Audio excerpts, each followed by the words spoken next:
sulat ng ganito. Parang mga fantasy ito, ganun. So, ito yung figure. Ito yung figure. Tapos, makikita mo siyang ganito. Pangit talaga. Tapos, sabi kasi sa box. So guys, ito yung figure.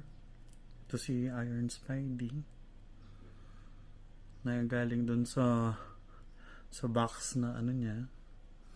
And, di ba sabi sa box, accessories nito, siya mismo. Tapos yung 3 claw.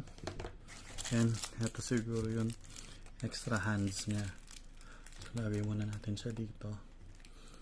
Tayo muna natin si Iron Spidey. Yan. Pangit talaga. Hindi katulad dati.